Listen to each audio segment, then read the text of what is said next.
Good evening, everyone. Welcome. I'm going to call the August 5th City Council meeting to order. Council members Hall and Martz have excused absences for this evening. As a reminder, we continue to have a remote aspect to our meetings, and both staff and members of the public may be participating in tonight's meeting remotely via WebEx. First item on the agenda this evening is the Pledge of Allegiance, and I invite everyone and anyone to join us.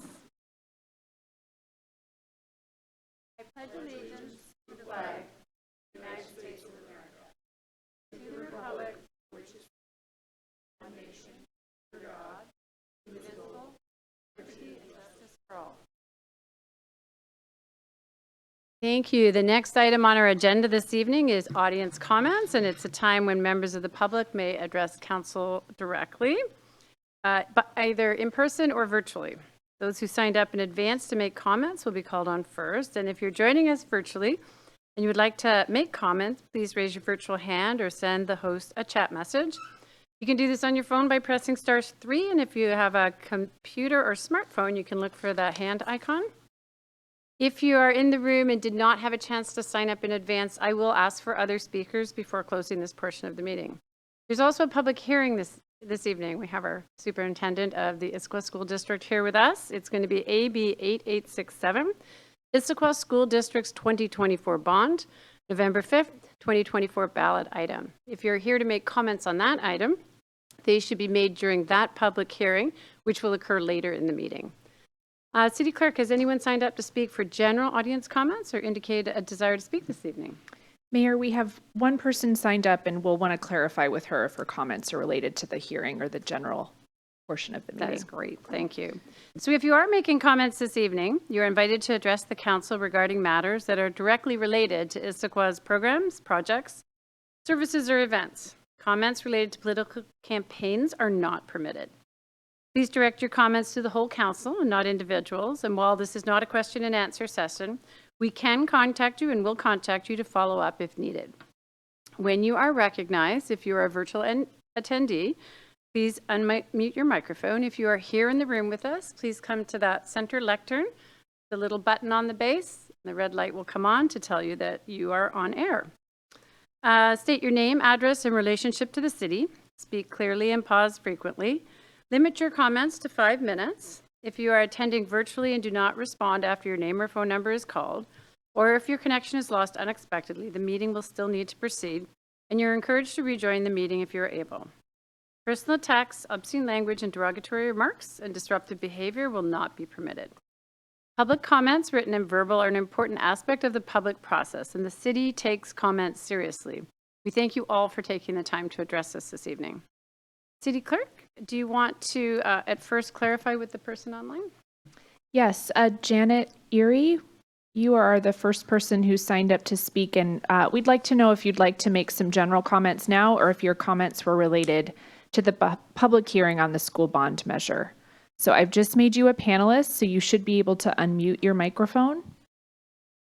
Thank you. I wasn't sure where my comments would be most appropriate. I wanted to speak on behalf of the Issaquah arts community and the ability to use the school system spaces as events spaces to support our artistic endeavors and performances and presentations to the communities. I don't know where that belongs. Janet, that belongs in our first set of comments. So since you signed up, Clerk, are we ready to let Janet just continue with her points? Yes. Janet, go ahead. Thank you so much for this opportunity to speak on behalf of the arts community and performing arts community, professionally and most importantly for the amateur performing community in the arts for Issaquah. I'm the president, the new incoming president of the Issaquah Philharmonic Orchestra, and wanted to support the notion of the ability for the orchestra and other organizations like ours to be able to use the Issaquah Public Schools performance spaces for our community performances. Yeah, I think it would be a great way for the community and the school system to support community arts and, of course, presentation of our work to help enliven and contribute to the culture and fabric of the arts culture in Issaquah. I don't have a big oration. That's what I wanted to say on behalf of our orchestra and the others that we're associated with. Thank you so much for this opportunity. Thank you very much, Janet. City Clerk, do we have an in-person sign-up list? Not for general comments. Okay. The raised hand in the back. Sorry, I can't help you with that. Siri caught your thing right there. I just happened to put this away. Bad Siri. Do you want to do general comments? Come on up, Rachel.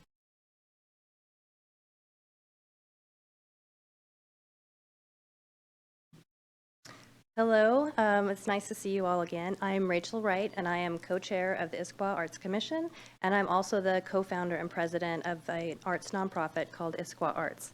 And I'm here because I wanted to follow up on the discussion about the Performing Arts Center at the Issaquah High School.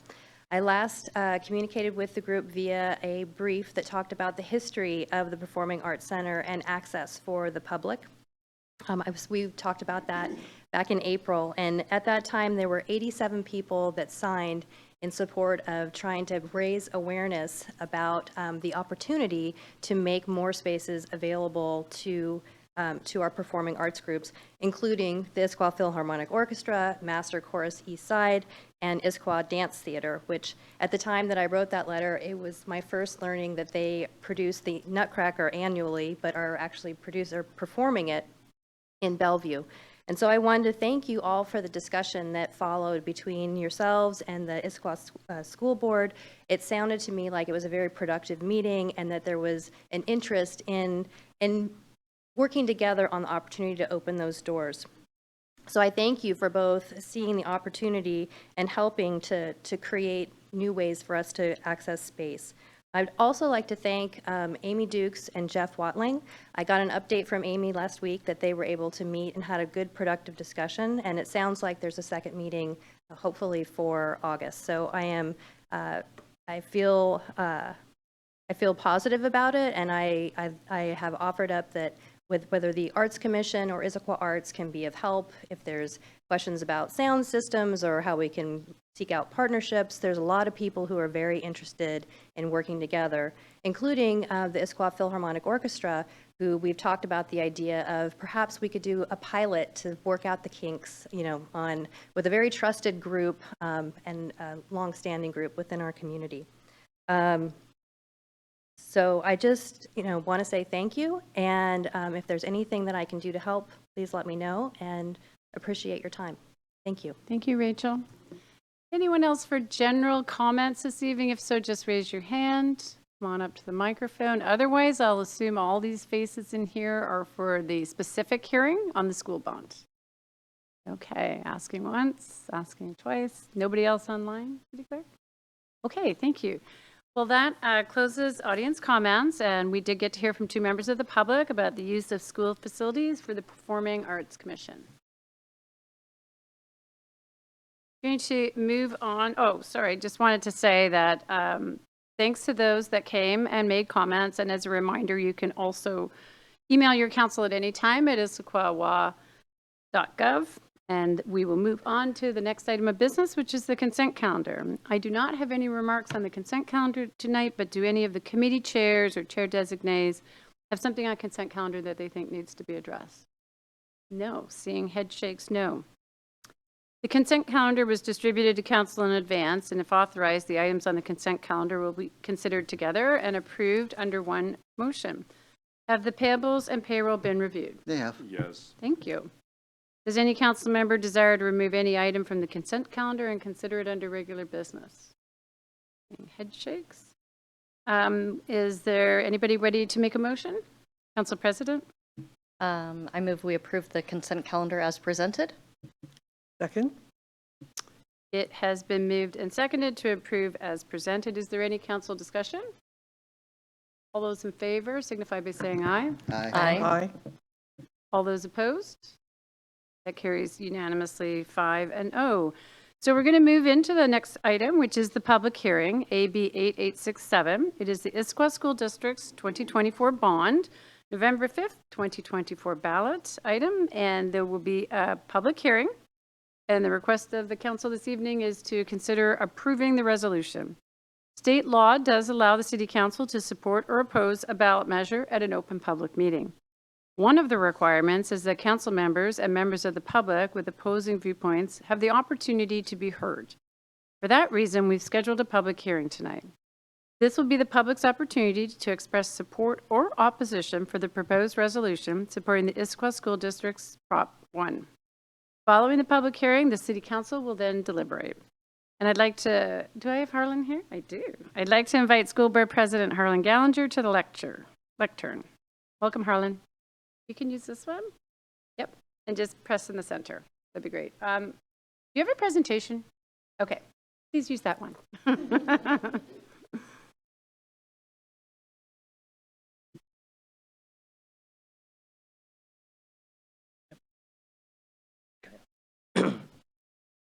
Thank you tonight, Mayor Pauley, Council President Walsh, and Council. We are grateful to be able to provide the opportunity to share our information tonight. I want to first by saying thank you for this council and partnership that's been ongoing for a long time. In 2016, when we had our last bond, your council also approved a resolution in support, and we are grateful for this partnership. That's what makes our community stronger. And our community is counting on us to do everything we can to partner to improve our community. So I wanted to present to you what our 2024 bond is and offer a time for opportunities for questions. So with that, we will get started. It would be remiss for me not to acknowledge the process. And it was 8 meetings. It was more than 60 volunteers across the district to represent all of our school communities, including community members, staff. And you can see in this map a highlight of the pink dots are all the students in our district. And then the blue circles are our buildings. And then all the projects embedded within the buildings. We want to just give a sense on where the students live. You see very clustered strongly in the city of Issaquah, and all the projects that exist therein. In this package, it's $642,345,000, really focused on the priorities that the committee developed, which were safety and security, investing in keeping our 26 buildings in the condition that our community expects. So we have outstanding facilities, and that comes at a cost. As you guys are well aware, the state has mandated certain building and infrastructure updates, and that's included in this bond as well. It's really important that we add high school capacity and that we continue to support athletics and activities, because more than 50% of our students in our high schools participate in sports, and a much larger number than that even participate in activities. We just heard from the Arts Commission of how important performing arts are. This would be a 13-year bond to minimize the tax burden to the smallest degree possible. And we've bucketed them in so it's easier for you to see. Hard here, wish I had hard copies to hand you so you could see and touch them. Wanted to again highlight, so for safety and security, it's $17.9 million, and wanted to know at the bottom in the bold, we moved as a board $22 million of what the district bond committee had asked for up in our project list. And we moved money from the 2022 capital levy because we think that those security and safety measures are so important that we want to get started now. As you are all aware, the longer it takes us to get started on projects, the more they cost. The other one is that the high school is often been considered a contentious topic in this room, in our room, and wanted to remind everyone that it's about a quarter of this bond. So while it may be the overwhelming topic tonight, it is yet just a quarter of the general and total population impact and budget impact to this bond. And so people will ask, like, well, but we've already voted to support this bond and this high school.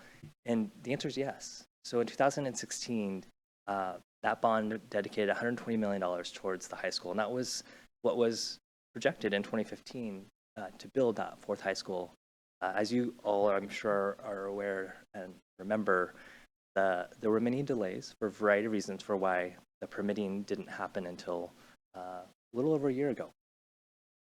The 2022 levy dedicated additional funds for the high school, but again, not sufficient enough to build the high school. So the projected cost for 2025 is $292 million. And it would not be prudent for us to break ground on this project unless we have all the funding. I wanted to highlight for you in just visual form, like what that looks like and where the money, you want to follow it in more detail. And so then there's a question on, well, do we really need to build this high school? And the answer is yes. So both Issaquah and Skyline high schools continue to be severely overcrowded. And frankly, I think that impacts a lot of reasons why we have continuing rise in students that they're choosing to go to Running Start programs because they can't even find a parking spot in our high schools. So the new high school would accommodate 600 to 800 students each from our two existing high schools in this part of our school district. And wanted to just set us in historical parts of 1996, before Skyline opened, Issaquah was 1,900 students. Today, it's, or this past year, it was 2,200 students, and Skyline was 1,967 students. Both high schools were projected to house about 1,800 students, but that still includes use of portable classrooms.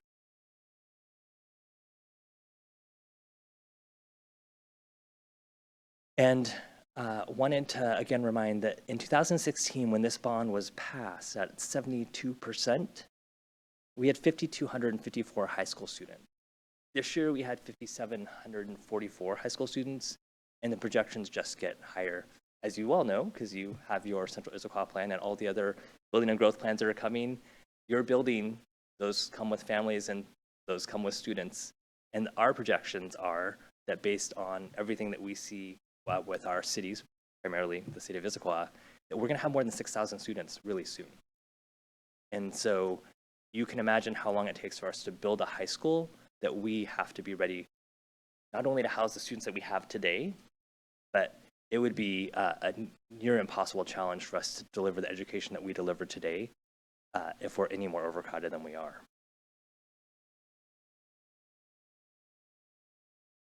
And so then it's been brought up, well, what about alternatives? Can you just add more space, more permanent capacity to our buildings? And I think most of you, if not all of you, have been to the Issaquah campus, and we can't even fit all of our student body into the stadium. And so our parent community said, well, can you just expand and build a bigger stadium? And this room says, well, you would need to build bigger parking. And we're all like, well, where would we put that? So where would we even add another classroom wing? So the cost to add a classroom wing would require us to build a parking garage and all sorts of other things that just would make that project really probably untenable and very similar footprint challenges to Skyline High School. So the other big thing is when we think about what's the perfect size for a high school, the perfect size is to be able to have a breadth of academic programming and elective opportunities while small enough so student can be known by their name, strength, and need and have the opportunity to really engage. What the students in the Issaquah School District really, really find valuable is their extracurricular participation. And when you're a student at a school of 2,500 plus students trying to compete for one of those 12 basketball spots, that's very different. You were trying to compete or be on a robotics team of 150 kids. Like, how much hands-on experience are you getting? How much leadership opportunity are you getting when you're in an environment that's that large? And so we want to create spaces, and our community expects us to have spaces where our students can thrive.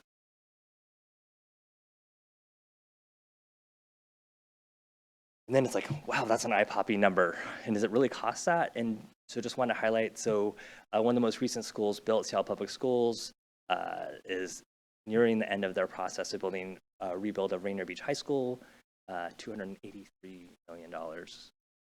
Lake Washington has estimated their next comprehensive high school in Redmond is going to be $308 million. So it's really rare to actually build a new building, not a rebuild, but a new building. The last time a new high school was built in King County was 2005. So I think part of the challenges and part of why we've felt behind in our projections is this isn't something that happens that we have a lot of projects that we can say like, oh, look what just happened here, because it doesn't happen to add on a new comprehensive high school in King County, in large part because the costs are so high.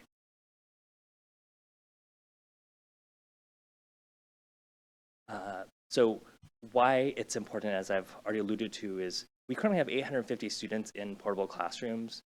Part of what rose to the top of this community need through our school bond committee process was safety and security. And so we can do everything we can to change how you enter Issaquah High School, but it doesn't change how you enter any of the portable classrooms. Some as far away as you know, at the far end of the stadium. And so it's really critical that these safety and security investments that we do can benefit every student. And that's why it's important that every student has the ability to be able to be in permanent space. It's also important, one of the unique things about this bond is it's not just about building high school capacity for more students, it's about building innovative space. And we have done a parallel process in this bond committee planning for looking at what would it be like to reimagine the high school experience in the Issaquah School District. And it's been a really neat journey this year. And where we're coming to is we want every student to have the opportunity to have career-connected learning opportunities when they graduate to our system. So not just graduating with a diploma. Whether you're four-year college-bound or you're not, we want every student to have a chance for hands-on, real-world learning. And even in the Issaquah School District, 60% of our students go directly onto a four-year college, but that means 40% don't. And so we have to really look closely at what are we doing to make sure every student can thrive when they graduate high school and choose the career that they are passionate about. And that's why that's critically important that we create capacity within every one of our high school campuses, be able to retrofit space to be able to offer these innovative options to our students. So here's the cost. So it's 29 cents per 100,000 assessed value tax increase is the estimate. For a $1.5 million home in King County, that'd be about $1.20 a day. Projected tax rate of $342 is lower than our prior 20-year average of $391, which I think the next slide has a picture of what that looks like. And then the continued investment is really necessary for us if we want to remain one of the top school districts in our state. It requires investment. We have $1.3 billion of assessed value buildings in our district. So you can imagine just the cost to maintain the roofs, the energy efficiency mandates that we have to do, all the modernization for fields and spaces, there's a cost to it. Here's what it looks graphically speaking. So you can see the gray bar is what the total historical costs have been. And the blue bar is what the new 2024 proposed bond would look like. Our community has asked for stable tax rates, and that's what this is trying to deliver. Oh yeah, sorry, I want to highlight one thing. You'll see there was a dip, and you see the arrow pointed on the green arrow where it says typical timeline for bond consideration. So our schedules are built such to expect a bond at a certain time, and you'll see in 2023, you're like, oh, look, why did it do that? And then go back up. The reason why is because we should have typically run a bond in that 6th year. Our bond history is usually every 4 to 6 years we run a bond. But you may recall in that time period, that would have been 2022 that we were planning for it. We were in the height of COVID, and we were just hoping to get our schools back open, and that was the focus of our staff to actually get kids back in school. And so this took us backseat to that. And it does change sort of what the projections look like and feel like from a quote tax increase because of that. And then we'll just want to call out the number. Gosh, $642 million bond seems like a lot of money. I want to give some context. So the $533 million bond approved in 2016 at greater than 72% would be almost $900 million in today's dollars. You normally run a bond every 4 to 6 years, 2006, 2012, 2016. And so that makes it feel like a bigger increase than it would have been because we're trying to pack 1.5 bonds worth of projects into one bond. And then the need for the new high school is only going to grow more acute. While it's only a quarter of our bond projects in dollar amounts, the impact to all of our students in our community, because all of our students will go through our high schools, is really important. So as you see, by 2040, we're projected to have an additional 1,200 students on top of our already overcrowded state. Oh, sorry, well, I do want to call it the last one. Costs are just going to continue to increase. If we delay it any further, we estimate by 2030, if we don't pass this bond and have to keep going out, it'd be $348 million to build this school. So costs don't ever decrease for construction. We wish they did. And then wanted to give you some regional context. So what are other districts doing, and like, do we seem out of step with that? So first, our neighbor to the north, Lake Washington, they are running a $676.9 million 6-year capital levy, and that's a 38 cents tax increase. So again, we have very similar property values. Ours is 29 cents, just to remind you. So for them, it's about a $570 tax increase for a home with a $1.5 million assessment. Sumner School District, I call this out because this is where I am alumni from. They're running a $740 million bond. They're a school district about half our size. It's 21 years. It's an 85-cent tax increase, and it's $425 for their home, and their home average is $500,000 assessed value. And then you can compare ours. So then, like, well, but yep, what if I vote no? So of course your taxes don't increase, but here's what happens. As we have to invest more in buildings that are aging, that comes out of operational dollars. And operational dollars in a school district are out of our classroom. And so it ultimately impacts the education that we deliver, and that's what's really important to us.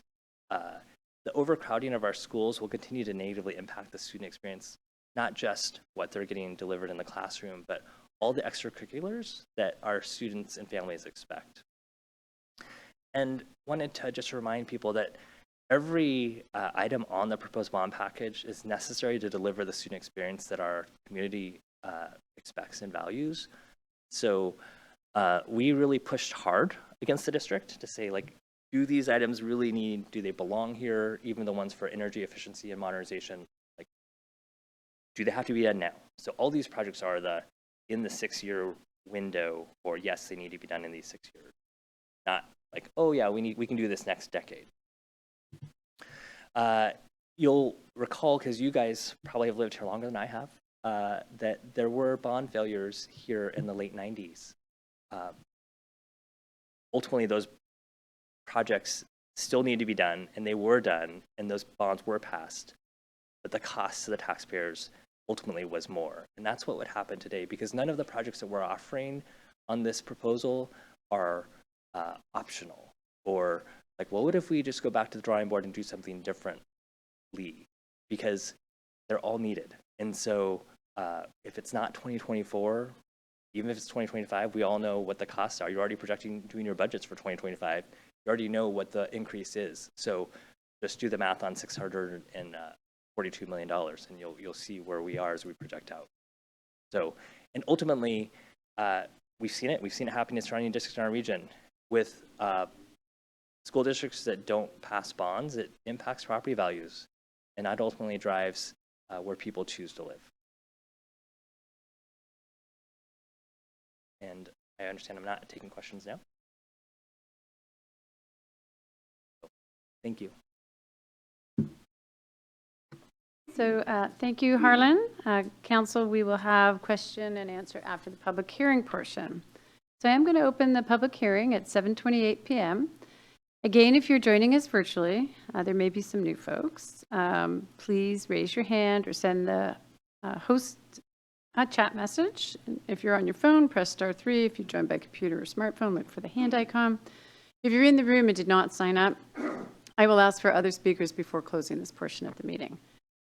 City Clerk, has anyone signed up to speak or indicated a desire to speak? Yes, the first person is William Osmer. Great. Come on up, William.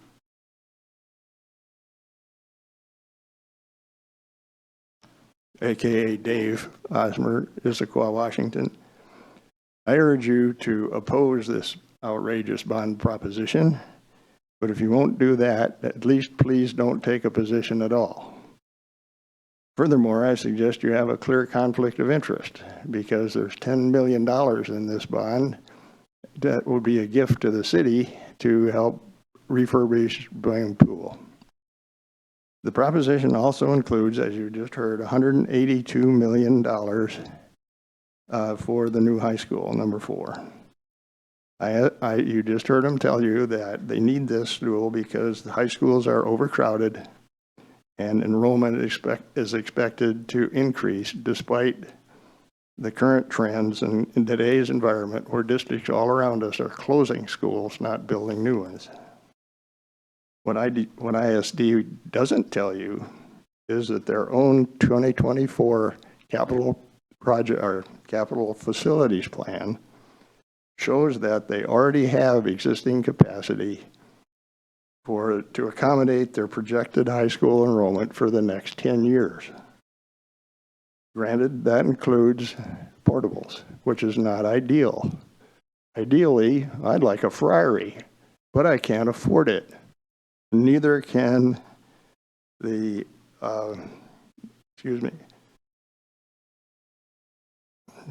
and neither can the residents of this district afford the luxury of a $300 million high school. I urge you and ISD to take some lessons from your neighbors. ISD's neighbors in Lake Washington just recently announced that they were going to expand the capacity of their existing schools instead of building a new one. That because their plan for the new one was, quote, $14 to $15 million over budget and almost a year behind schedule. High school number 4's is $180 million over budget from their original calculations and over 5 years behind schedule.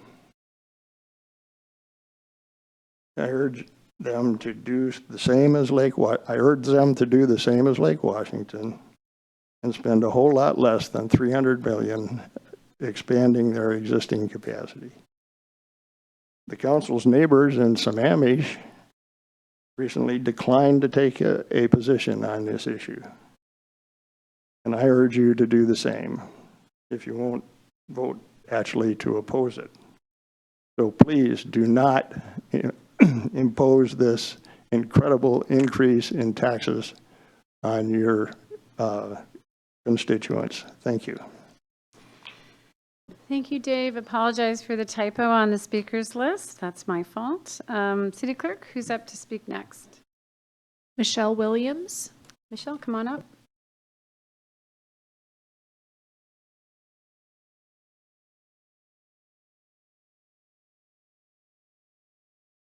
You got it. Hi, thank you. Very, very nice to be here.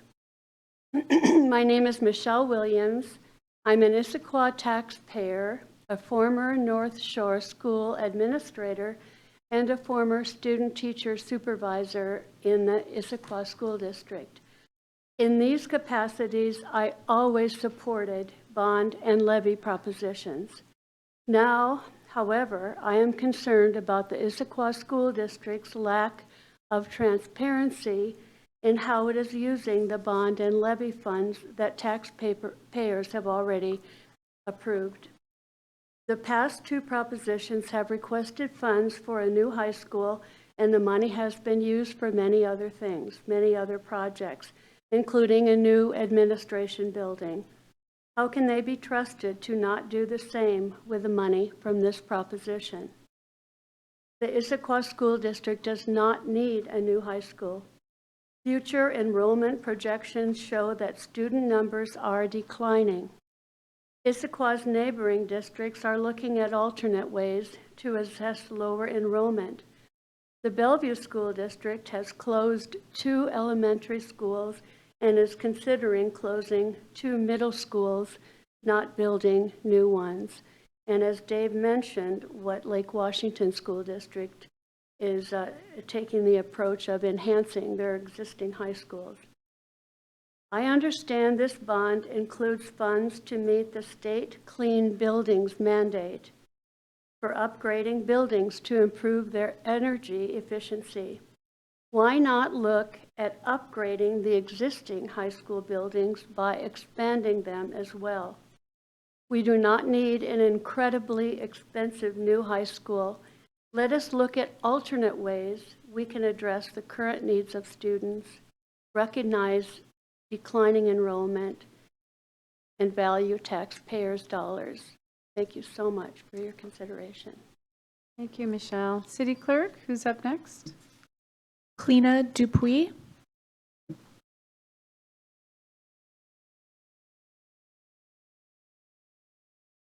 Good evening. Actually, it's Clina Dupuis. I'm a resident of Issaquah. I've lived here for 6 years. And I think you were right 5 years ago when you suggested a STEM school would be a great addition to this district. I believe all our children need to excel, those with learning challenges and those who are gifted. As a parent of both, I fought the battle for my children many years ago. We should be strong supporters of all of our children. Wouldn't it be great to offer our gifted students the opportunity in our district to have a STEM school here rather than sending them to private schools in other areas? And having families who would want to live here in this wonderful community. Issaquah is a great place to live. My husband was in the military. We moved frequently. I always investigated the local schools. I wanted to find the school where our children, learning challenged or gifted, would excel. Please consider supporting a STEM school for our district rather than another cookie cutter school. Thank you very much. Thank you, Kleina. City Clerk, who signed up next? Caroline Tienes. Welcome. Hello, good evening. Thank you for welcoming our comments tonight. Mayor, nice to see you. Tisha, it's Tienes, rhymes with Venus. I know, I'll keep reminding you, it's German. It's complicated. Anyway, thank you for this opportunity to comment on this bond. I agree with my predecessors that it is excessive at the amount that it is currently standing. I encourage the Issaquah City Council to stay neutral at this point, just as the Sammamish City Council is, and let us go back to the drawing board. Vote this bond no, vote it down in November, come back to the drawing board. I noted that there are 45,000 households in the Issaquah School District, but the Issaquah School District said they only include about 60 individuals when they put this bond package together. There is so much in it. I would really like them to work with us to pull it apart, look at what's essential. So that's basically it. As an accountant, as a business person, the number of $642 million on top of what we already are paying in debt is extraordinary, but we've also calculated with interest, it's closer to about $900 million. We have a lot of small families and single people that are moving out of Issaquah because they simply can't afford the property taxes and housing costs. I would like to encourage those people to come back to our community because we're not overcharging them. Thank you again for this opportunity. We appreciate it. Thank you, Carolyn. City Clerk, do you have more signed up on your list? Okay, great. Let's go. Yes, just one more, and then we do have a few virtual attendees, though I don't see any of them are wishing to speak at this time. So the last person in the room signed up is Mary. I'm nervous to even try the last name. Most people mispronounce it. Thank you for the opportunity to speak, everyone. My name is Mary DeRatus, a resident of Issaquah. I formerly taught at the UW College of Engineering and at Lake Washington Technical College. I'm concerned about how sections of this bond ignore our community's environment as related to HS number 4. The City of Issaquah's own climate action plan aims to, quote, increase community green spaces, and tree canopy cover. If this bond passes, ISD will cut down 77% of the trees on the HS4 site, including, according to them, and again, quote, large stands of mature trees. At the 2020 Development Commission meeting, a commissioner said that the buildings, quote, look too institutional, too industrial. ISD's own architect, during that meeting in response, said that, quote, there is bark-like texture on the exterior of the buildings to mimic the bark of a tree. Another goal from the city's plan is by 2030, we will achieve net zero emissions in new buildings.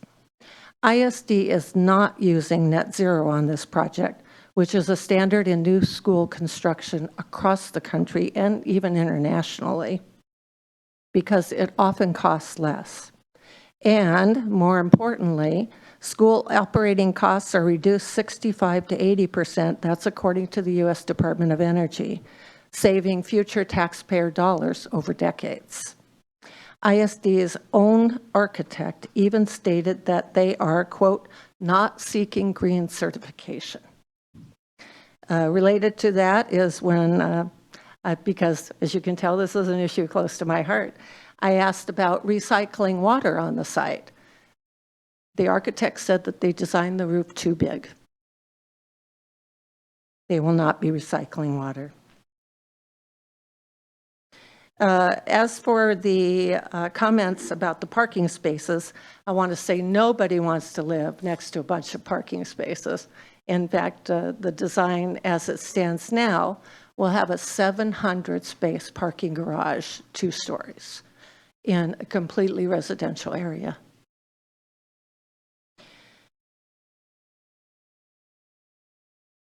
It's also surprising to me that that the district hasn't considered satellite parking. The park and ride just down the street from Issaquah High School is completely empty in the evenings. Surely they would implement shuttle like Adobe and Microsoft and even Costco uses. So there's really no need to build parking right next to a high school, or if they expand Issaquah High School or Liberty. It's just a matter of actually implementing some creative thinking. ISD has had more than enough time to implement common sense environmental building approaches from the 2016 bond and the 2022 levy. And they are sending, I believe, a message to our children that their future environment is not as important as building a cookie cutter school. One of the slides that we saw earlier said, I believe it was a total high school experience, and then the line right below that addressed athletics. A lot of kids are not into athletics and would like STEM programming, certainly what I would prefer. So please follow the example of the Sammamish City Council and do not support this bond. Thank you very much. Thank you, Mary. Tisha, is there anyone online that has indicated? We do have a few folks online, but none of them have raised a hand or indicated a desire to speak. Okay, and looking around the room, I see a few people who also haven't spoken. Could you raise your hand if you'd also like to speak during the public hearing? Okay, thank you. Last chance with the online. Okay, thank you, City Clerk. Hold on. There's a hand. Okay, we got one. All right. Phone in caller with the number 206-300. Make you a panelist now, and I'm going to go ahead and unmute you. So you have the floor. Hi. Hi, can you hear me okay? Yes, we can, Steve. This is Steve Pereira, living in Old Town, Issaquah for 16 years-ish. So my initial thought is that I would like to see the city council take no position on this issue. I think this is an issue between the governing body, which is the school district, and the voters who will be voting, not the school board, not the city council. So the city council members will have that opportunity to speak and voice and vote on that opinion.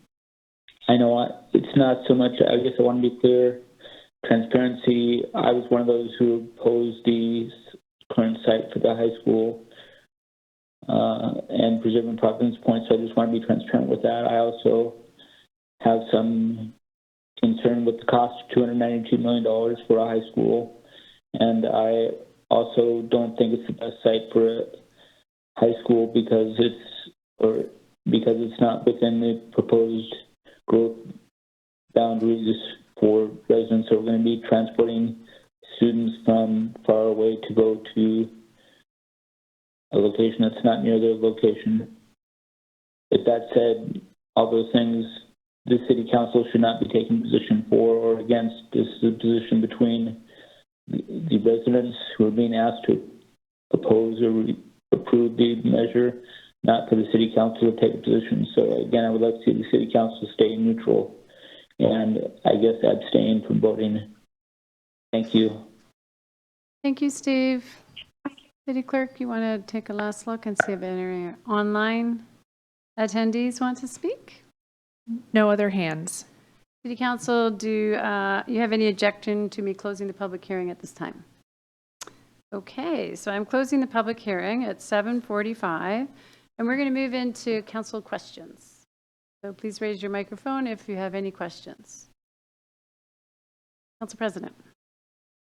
Thank you. I'm wondering, based on, do we want Harlan to come Yeah, up? Thank you. Harlan, I think these are for you. Oh, go back, that's fine. Yep. She may want to see a slide. Based on the projection enrollment data and growth, do we have a sense of whether the high school within this bond data would handle the additional enrollment, or would we still be addressing that with portables at all of the high school sites with a new build? Well, you are as good as projecting growth as I am, but we would say at least for the next, let's say, 15 to 20 years. So depends it's hard to know what 2040 does and when you have how much the transit-oriented development is going to impact our schools. We frankly don't know that, but our projections would say through 2040 that should be less problematic for us. So will we remove and yank up all the portables from the buildings after we build new high school? No, because that would be unwise economically, although there's many I would like to remove and already talked to our superintendent about. But yeah, the answer is we believe that it should for a long time. So I think the specific question I was trying to ask is, if this bond passes and a new high school is built and launched in the 2028 period, when it is built with the capacity intended, would that cover all of the students planned to be enrolled at that year? Not looking 15 years out. Yes, answer yes, sorry. I did not understand. Yes. Okay, thank you. Deputy Council President DeMichelle. Thanks. You know, we all know, and I'm sure the school board is very aware of this, that we have a mental health crisis among our young people in this country, and it was exacerbated by COVID, but it's started even before COVID. So can you speak to or my question is, what kind of relief will students feel if they are able to be in smaller populations? Is the stress of being in an overcrowded building a contributor to kids' mental health concerns? I think it absolutely is. And I think that's why I mentioned earlier, we want every student to be known by name, strength, and need. And I think it's really hard to when you're, as an administrator, probably just trying to put out fires in a school of 2,500 kids. I mean, at Skyline, there's 1,100 students in each lunch. And so it's really hard for students to even build community in a place like that. And so it's not just mental health has, as you know, is multifactorial, and part of it is that connectedness in that community. And that's what we really want to seek to make sure that we're building the right space for that. And so all students can thrive. Because we know not every student is going to do athletics. Not every student is going to do robotics, is going to do sports medicine. But we want to have enough spaces for students to plug in, and for the students who aren't plugging in, for our staff to be able to come around and support. When I said that there's 600 plus students going to Running Start, if that's because that's their desire, that's what they're passionate about, that's what works for their family, and they're running to Running Start, then that's great. But looking at the historical averages versus where we are today because of our severe overcrowding, I believe that they're actually running from our buildings, not running to Running Start. And that's a very distinct difference that I think highlights sort of that mental health part where they, like the thought of them being in a building that's crowded is overwhelming. Any other questions from council members? Councilmember Joe. Thank you. I wanted to focus my question on the security measures that are going to be part of this bond. Looks like 17.9 million. It's a relatively small number, but it's an important number as well. My eldest went to Issaquah High School and was in a portable for 2 different classes. I wanted to see, she no longer goes there, but I wanted to see what safety and security measures would kind of broadly be put in place. You mentioned that the portables are often at the end of the campus and far away from the security personnel or the other staff. So could you highlight a little bit about what that would entail for the 17.9 million?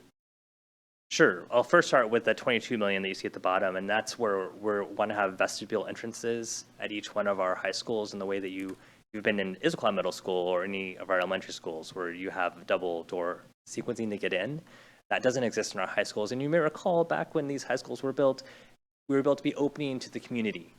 And now we realize we have to balance that. So it's a 2-step process. The first step is to harden the access into our buildings so that we know who's coming into our buildings. The second part, we see the 17.9 is a lot of updated for camera access. And so as we have moved to having a security officer in every one of our buildings, it's important for them to have the technology they need to make sure that they, as one person, can be able to have eyes all over the campus. And I think that also gives assurances after hours or in sporting events. You may recall there's been a lot of challenges that happen into a big campus on 2nd. And yeah.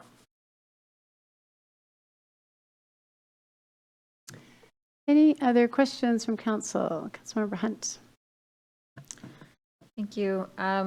It seems to me like in the resolution, there's a fair amount of flexibility in terms of for some of the things it talks about potentially there being a replacement and or a remodel of Gibson Eck. And so I wondered if this does pass, what is the process for deciding, how much is replacement, how much is remodel, and what does that look like, and how does the community participate in that process as well? Yeah, that's a great question. I don't think that the intention is to provide a blanket authority to do something. It's really to provide language to be able to support project development. And so for Gibson Eck in particular, it's to look at, hey, if we want to expand the space, like we are already at capacity at Gibson Eck for the number of students that are attending there. So you may recall there's that auxiliary gym space that sits between where Gibson Eck main entrance is and where our community program is for our 18 to 21-year-olds. And so if you look at that, the question may be, is that going to be like torn down and would it be replaced or would it be repurposed? And I think that's why you need the flexibility of language. Something was brought up earlier about the money for the 2016 bond was repurposed and not talked about. I don't believe that is something that happened. And for the school administration building, that was something that was not about the high school dollars. So if we could show you $90 million are still remaining from the 2016 bond, which it was actually, we did show was included from the, that still exists in the account for the high school. We've already spent a lot on the site development, as you can imagine. We spent more than $20 million on the site development. Okay, so process-wise, is it that the school board considers the different options and makes that decision with input from the community, or what's the process for saying? Yeah, good question. So I think that at every project level, it definitely comes before us for approval. I think that we would not come into a public hearing stand unless we saw a significant deviation from, hey, there was a project planned. Let's say we planned to build high school 4, and now something happened catastrophic in our community. We're no longer going to build it. We would have a conversation. What are we going to do instead? So that would be something. Or we had planned on building a new middle school, and now we're no longer. So the thought about building and closing schools would be something. But as far as the projects that are listed, for most of them are almost all modernization. That's where the big bulk of this is. That would be probably something we wouldn't take up unless there was particular community interest. We would have no problem having deep conversation about that. But the bulk of this bond is investments in modernizing and keeping the upkeep to the $1.3 billion of assets that we have in our district. Okay, thank you. You mentioned that there was a community comment earlier about the previous bonds and how those funds were spent. Where would somebody go to get more information about the breakdown of that on? For the 2016 bond? Well, I hope our website. We've spent a lot of time through the bond committee process. So I think the first couple meetings broke that down. So I think currently you could go to the bond committee agenda meetings, all of that's in there with all the meeting materials. But as we build out our FAQs on our bond 2024, our website, that's certainly something that we would want to include. Because there's nothing about this process, why we've had it so open with our community since early of 2024, is we want this to be a transparent process. We wanted this to be a community-driven process. Those values are what brought forward the project list. That wasn't a project list driven by the school board. Okay. 2 more questions. So one is on the environmental impacts here.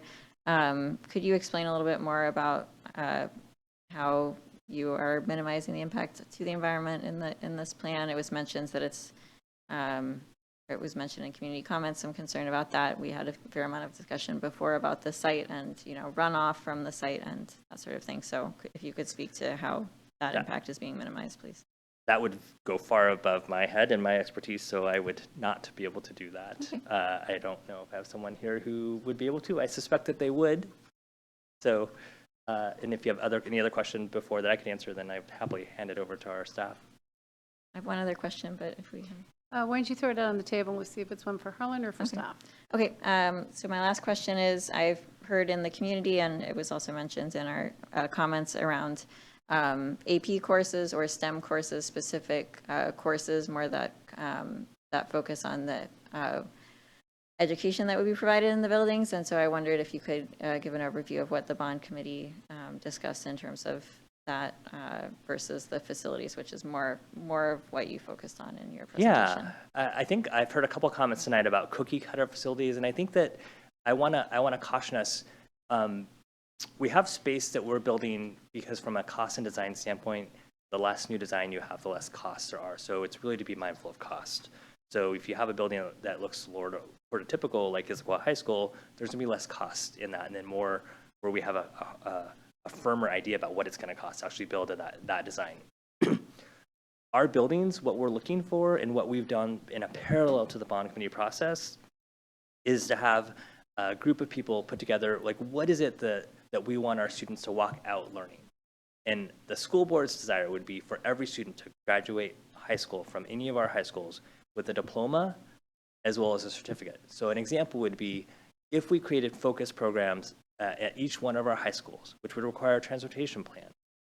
But for instance, at Issaquah High School, let's say it becomes a health science focused high school because right up the hill is Swedish. We would want students that are in that cohort to graduate not only with the diploma, and they may be four-year college bound, they may not, but also then graduate with either their CNA their MA, or their EMT, and whether they use it or not in college, either as a part-time job, the process of going through the certification, the learning, the applying for jobs, applying for a state license, are all critical skills that will serve them well, whether they go on to four-year college or not. And so that's the type of programming that we want to have at every one of our high schools, in addition to having AP courses. So like STEM is, our courses in Issaquah for middle and high school are student-driven. So we are not where we build this class schedule based on what teachers can teach. We say, students, what is it that you want to be taking? And that's what drives our class offerings, which is a unique part of the Issaquah School District. Do you want to come on up? And come on over where Harlan is, introduce yourself, that'd be great. Tom Mullins, Director of Capital Projects with the school district. Now, I'm not a stormwater engineer. I'm not a civil engineer to the design, but as with a lot of you, I've sat with this process and listened. As far as sustainability and looking towards designing green and those type of things, City of Issaquah has very stringent codes, stormwater codes, all those type of things. We met all those and tried to go above as best we could to meet all that. We met all the requirements. I'm not sure, the certifications, we're doing what they call LEED certification, LEED, which is schools in the state of Washington are required to do that. It's an extensive checklist that you have to meet to go through to do that. I think that we've designed an efficient school. It's 3 stories. It meets the FAR requirements of the city, which are quite extensive to do. We've kept as many trees on the site as we possibly can. Every tree was counted. We've met all of the codes and requirements, and it's in review right now. And I think we feel pretty good that we've met what is required for being a green building and LEED certified and a properly designed school. Any follow-up questions? Thank you. Thank you. I'm just going to go to Councilmember Ray. You're the only one person. Does anybody have any additional questions that they would like to ask? Okay, well, thank you very much for that presentation. We are through with the question and answer portion. So would someone on council like to make a motion? It's here. I move to approve resolution number 2024-20, supporting the Issaquah School District's proposition number 1, general obligation bonds in the amount of $642,345,000, scheduled to come before voters at the November 5th, 2024 general election. Second. It's been moved and seconded. Is there any council discussion? Council President? I will start these comments as both a mom of 2 high schoolers in the Issaquah School District, as well as the wife of one of the members of the school bond committee who came in and asked extensive questions and really, I think, pushed the conversation on that. And I heard quite a bit every evening after those bond meetings about, oh, well, we could do this, we could do that. It is always difficult, I think, as an elected official to look at what another organization is doing and not be able to get your hands into it and say, I'm not sure I would do that, or I don't know, I would probably do more of that. But that isn't what we are here for tonight. I think our goal and our recognition in this process is to understand, yes, this has tax impacts. This also is something that our voters have been asking for hugely, is the sense of, can we get our kids out of these overcrowded schools? I have 2 kids at Gibson Eck High School. And part of that reason is because I had a hard time looking at moving them to Issaquah High School after going to Pacific Cascade Middle School and recognizing how difficult that was to get around, find your space, have teachers who know you. And so I empathize with that situation of a school district trying to, understand the needs of students and parents and trying to build out capacity in a way that many of the school districts around the area haven't had to do. But as a parent of someone who's been in the overcrowded schools, I can just say that is very, very necessary. But I think the recognition here is also the impact to the city.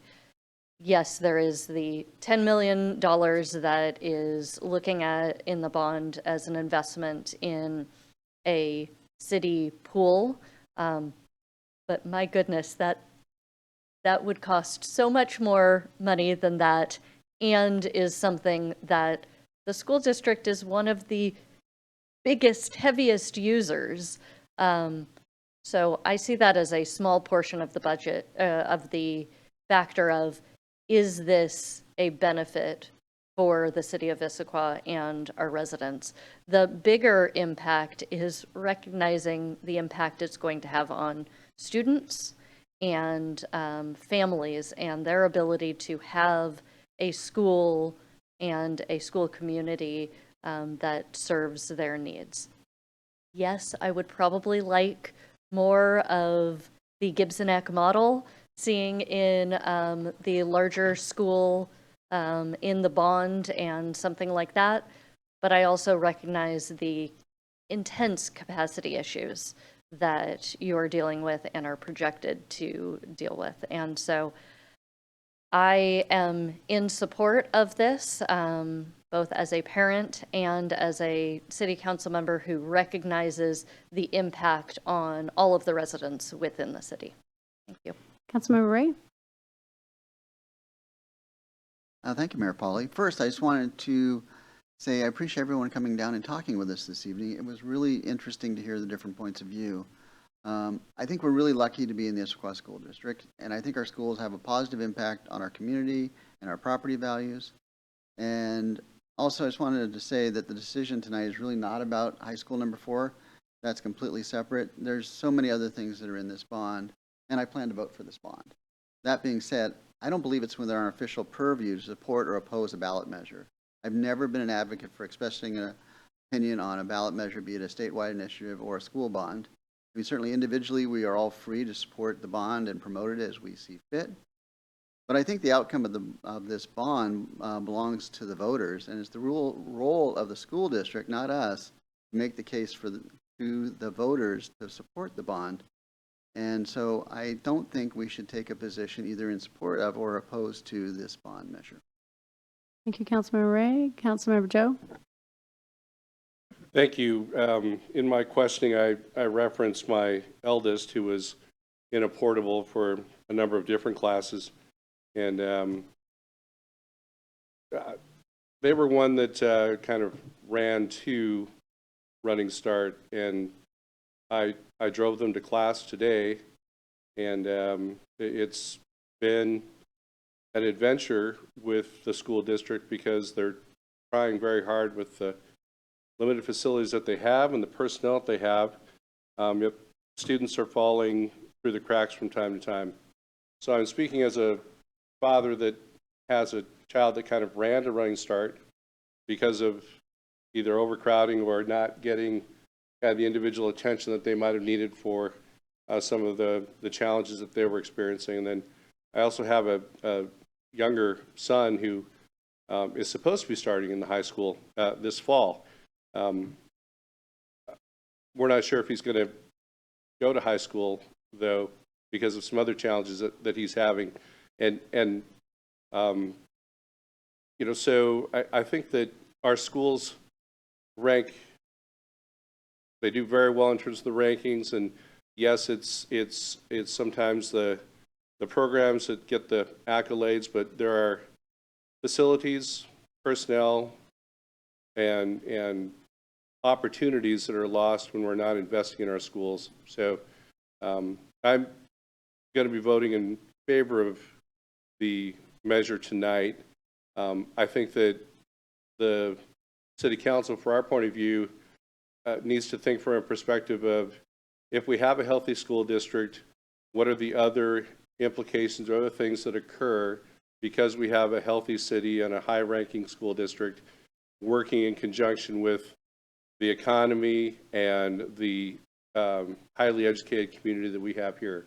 It all works together, and I know it can be expensive. I certainly understand that property taxes are going up. I think that investing in our schools is a high priority. I'll be supporting the measure, and we'll see what the voters ultimately decide when they vote in November. We're one voice in the whole process, but I would like us, or I'll be voting in favor of the measure tonight. Thank you. Thank you. Deputy Council President DiMichele.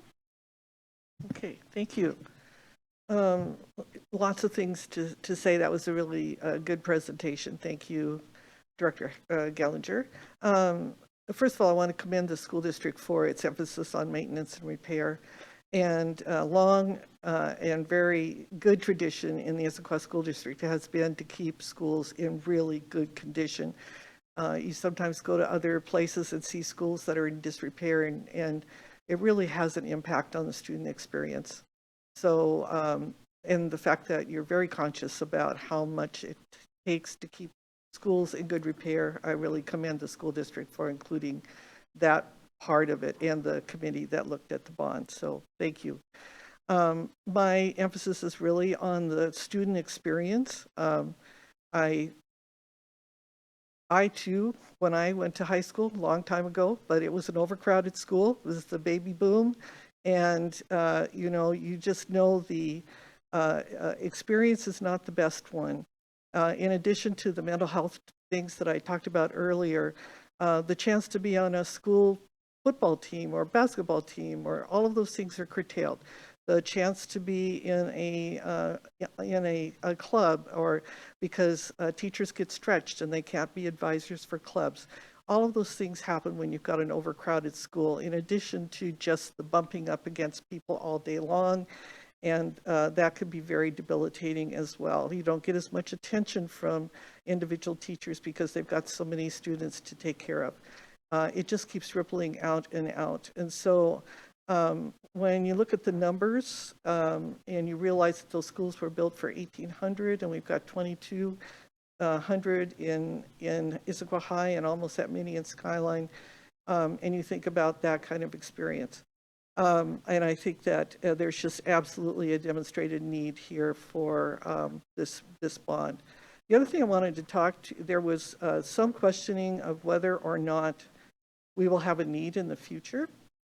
And, you know, the Issaquah School District was growing every single year up until COVID. And then, like every other district across the country, started to lose, or we stabilized our population. My belief is that we will reach equilibrium after COVID at some point, and we're going to start seeing that growth again. The Puget Sound Regional Council has projected that we're going to need 250,000 units of housing over the next 25 years. So they are projecting growth. And so this school will be needed. We may have this dip for a while, or we may have this just flatline for a while, but growth is coming, and every organization that looks at the Puget Sound region is saying that growth is coming. So I think that we're seeing the impact of a very unusual incident, which was COVID, and that impact, I think, will right itself eventually. The last thing I want to say respectfully is this city council has always supported the school district in its bond elections because, and I think it's because our young people are our patrons as well, even though they don't vote. they are part of our community, and having a good school district that provides an excellent program is a benefit to those young people who are part of our community. And so, yes, I will be supporting this. The voters will make the final decision. But I think as a city council, I want to be very clear that I support this proposal. And by the way, we had representatives on the committee that made this proposal, and that representative came back with very glowing remarks about the process. So I will be supporting this. Thank you. Councilmember Hunt. Thank you, Madam Mayor. As has been pointed out, the voters will ultimately decide on this. I do think that there are a number of important measures that are in here, including the safety and the energy efficiency and the taking care of our existing buildings and ensuring that they are they have the updates that are necessary. I will mention as well, I have always heard about overcrowding from parents on all my years on the council, overcrowding in the high schools. I have been there when the classes are let out and kids are trying to get to their next class. And we continue to be a growing community, so I do expect, as Councilmember DiMichele mentioned, we do expect to continue to be a growing community. I also followed along with the bond process. We had a council member who was involved in those meetings, and I had several other people that I know that reported back on the process. And I think there were many different perspectives there. I would encourage the school district to continue to make information transparent and accessible, easily available through the website. That was one of the reasons for the questions that I asked, because ultimately the voters will be making this decision, and they will want to know what are the benefits and where is this large amount of money going. So I would encourage that transparency, accessibility of the information, accessibility of the process, and the process for finalizing the designs and finalizing the budgets, et cetera. I do think that it is appropriate for us to make to take action on this tonight. As has been mentioned, our council has taken action in the past on similar resolutions for bonds, and I think it's one factor that voters can consider. They will ultimately be looking at the package that is presented to them and the benefits of that, along with the price tag. So one additional thing that I will mention in closing is that I've spoken with students just over this last weekend, as well as parents, talking about the need for more flexibility in terms of AP programming, more specialized courses, and my hope is that with these upgrades, but also with this additional funding for facilities, that we are able to address more of those needs for our students and for our community. So I will be voting in support. Thank you. Thank you, Councilmember Hunt. I believe everybody has spoken once. Does anybody have any additional comments they want to share? Okay. It has been moved and seconded to approve resolution number 2024-20, supporting the Issaquah School District's proposition number 1, general obligation bonds, in the amount of $642,345,000, scheduled to come before voters at the November 5th, 2024 general election. All those in favor, please say aye. Aye. Yeah. All those opposed, please say nay. No. Okay, the motion, thank you. Sorry about that, Councilmember Ray. The motion carries 4-1.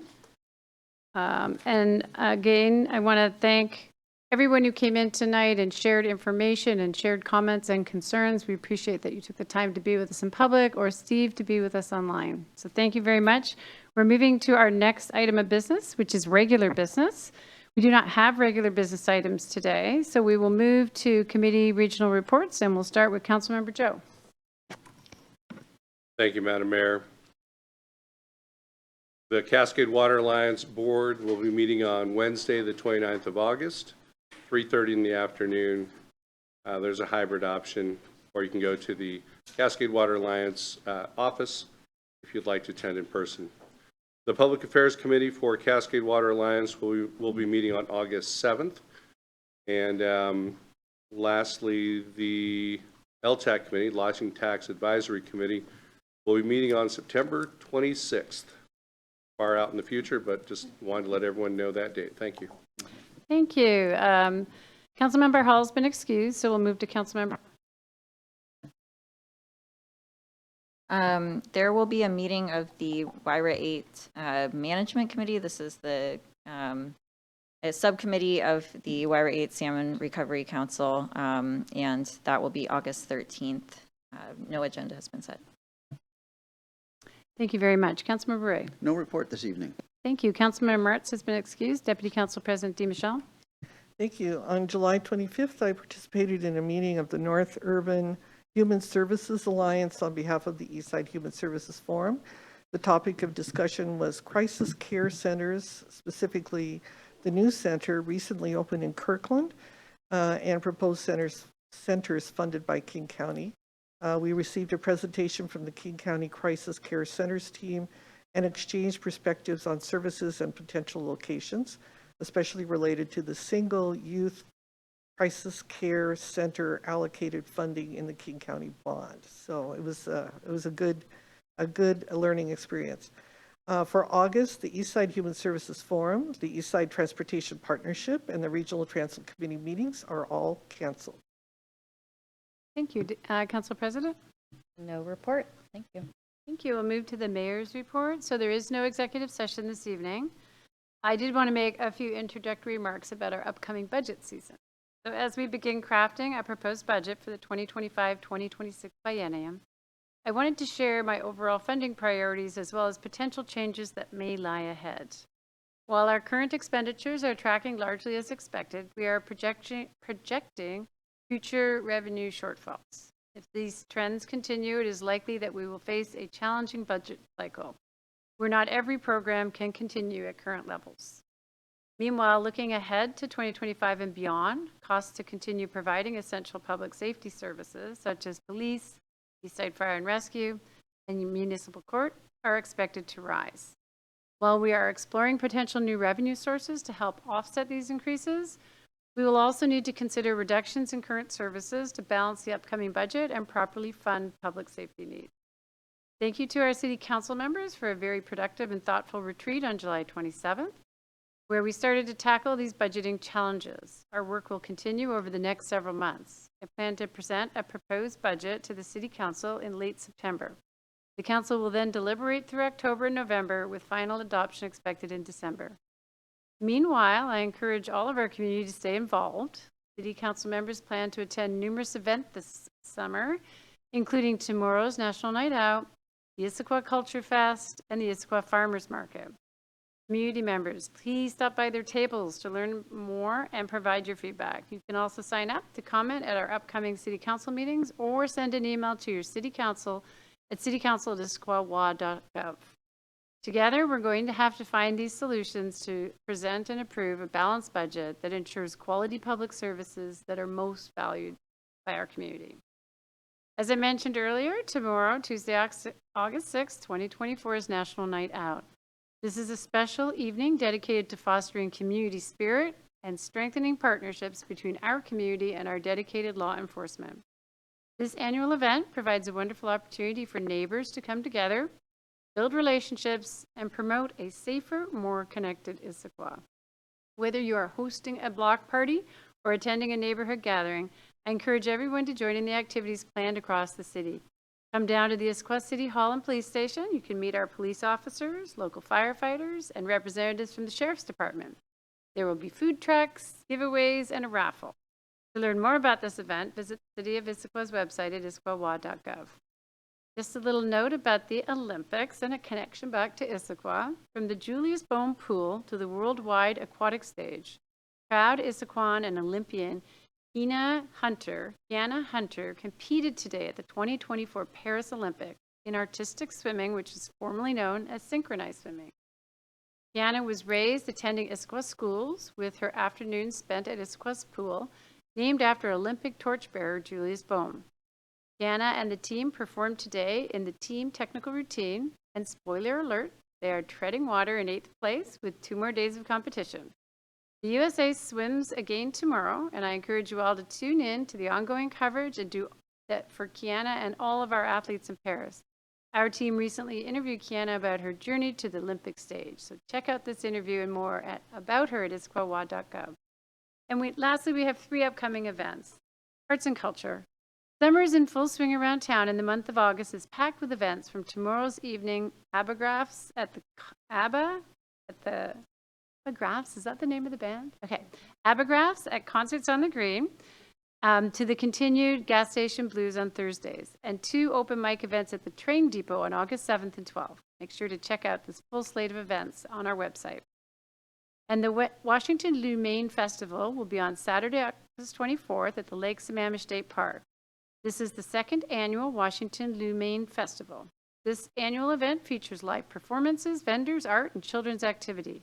This event is free and open to the public through an annual or one-day pass, although an annual or one-day pass is needed for vehicle access to the park. And then the Confluence Musical Festival. On Sunday, August 25th, the Downtown Issaquah Association will host the 6th annual Confluence Music Festival in Confluence Park, featuring local and internationally renowned musicians. This event is free to the public, and you can also learn more about it on issaquah.gov. That concludes the mayor's report.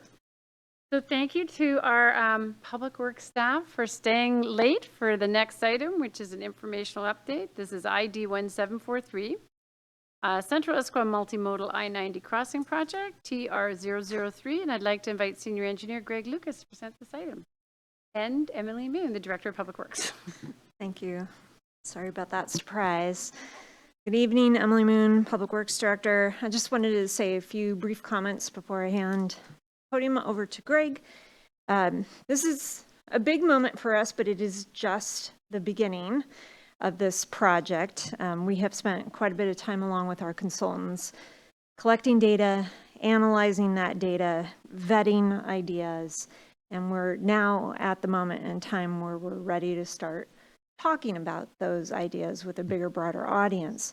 And as we do that, we certainly wanted to make sure that City Council had some background on what we have been discussing and how we have begun whittling to some finite possibilities. So as I said, this is preliminary. These findings, these options that we have before you tonight and that we plan to take to business community and property owners and also the general public. This is a challenging project. This project has many goals and a lot of evaluation criteria. Some of those things compete with each other to some degree and require us to weigh priorities. This is still early. There's plenty of time and many planned opportunities to have conversations not only with all of you and community members and property owners, but also with WashDOT and Sound Transit, which are key partners in this endeavor. There's a lot to coordinate with those agencies and more. So our discovery phase will continue from this night on, and we will begin analyzing in depth the constraints that make this project challenging. We have geotechnical, we have utility conflicts, we have feasibility, we have integration in the future with light rail, you name it. There's a lot to consider. And these constraints are significant for this project and therefore will require additional analysis and many more conversations. So with that, I'm going to turn it over to Greg to talk about where we are at this moment. Thank you. Welcome, Greg.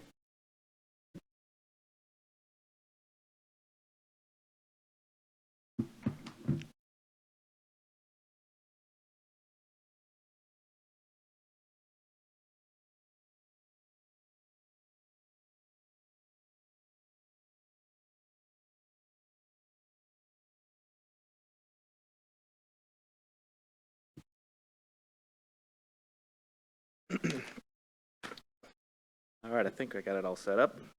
Good evening, Mayor Polly, members. My name is Greg Lucas. I'm a transportation engineer in the Public Works Department, working on the study for the Central Issaquah Multimodal I-90 crossing project.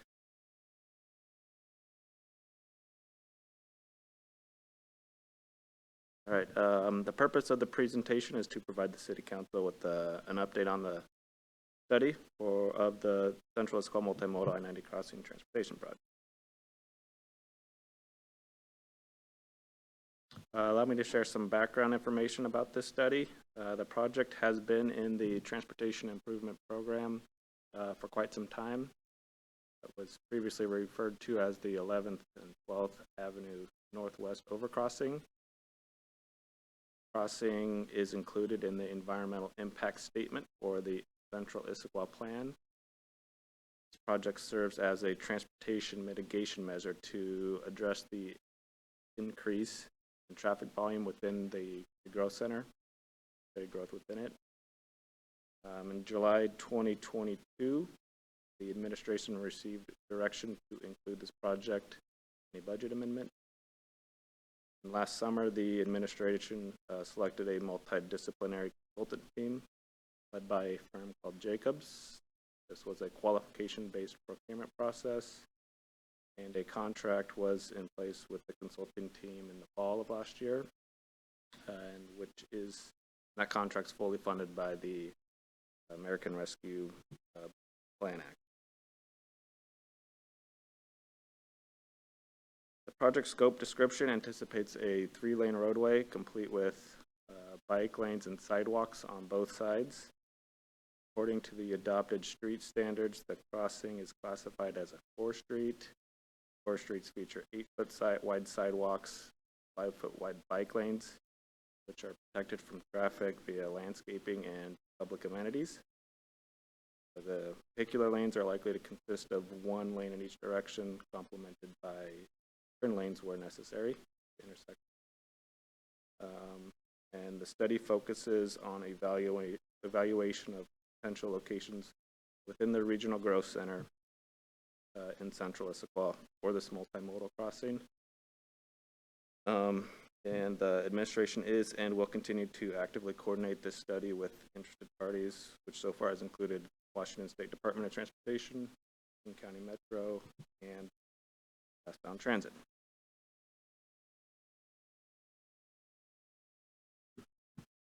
So let's delve into the benefits of the project in greater detail. First is enhancing mobility and connectivity. The project's overarching goal is to enhance north-south mobility within Central Issaquah.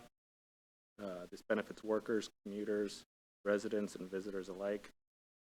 I-90 currently acts as a barrier within Central Issaquah. The existing crossings are frequently at capacity, serving local and regional traffic. The additional crossing would facilitate a more efficient movement within Central Issaquah. Next is supporting growth and development. The mobility plays a role in supporting the anticipated growth and development within Issaquah's growth center. As the urban center evolves, connectivity becomes increasingly more important. Better linking the northern and southern halves of the regional growth center would create a more cohesive environment that encourages economic vitality and supports additional housing options. This project also aligns with the Mobility Master Plan, which emphasizes the importance of a comprehensive street grid in Central Issaquah. When fully realized, the street grid will enhance accessibility within Issaquah as we evaluate crossing alternatives. The future street grid is being considered in the background as well, how this would tie into it. And finally, this project supports the future light rail station, whether providing a nearby crossing for the station or integrating with it. This crossing has the potential to be a vital component of the Link Light Rail Station. While Sound Transit has not begun their planning process for the station located in Issaquah, having the crossing location identified allows for better planning once the light rail planning process begins for the Issaquah connection.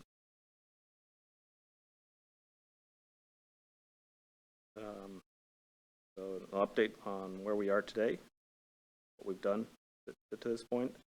First thing was establishment of a working group.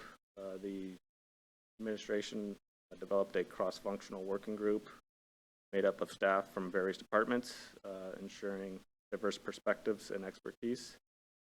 This group meets monthly with the consulting team. Second was drafting the project goals and evaluation criteria. The consulting firm and the working group crafted an initial comprehensive set of project goals and evaluation criteria. This draft is one of the attachments to the informational update tonight, and these will be refined, community input, boards, and the public, and ultimately will be used to help select a preferred crossing alternative.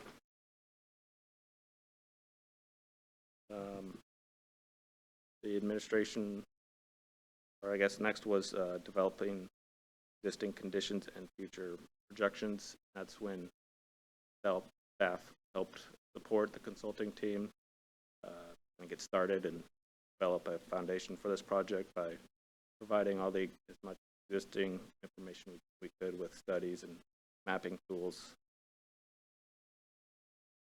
Yeah, with that, they're able to kind of look at what Central Issaquah is today and what city envisions in the future for Central Issaquah.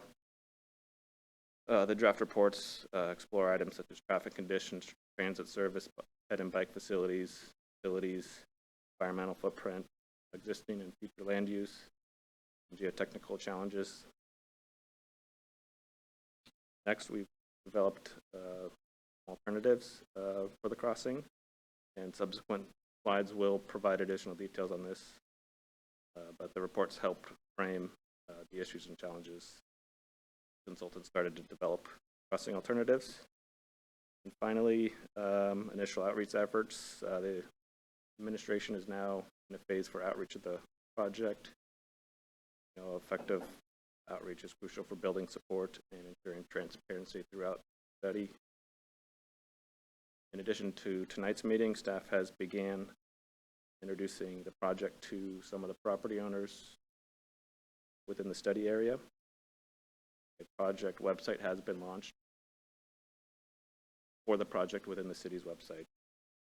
And later this summer, input from the public will be sought after, first with an online questionnaire that we're preparing, then later with open house. We'll also be preparing presentations for boards, commissions such as TAB and Economic Vitality. Once the crossing alternatives have been vetted more deeply, the administration will seek feedback from the Mobility and Infrastructure Committee excuse me, and City Council.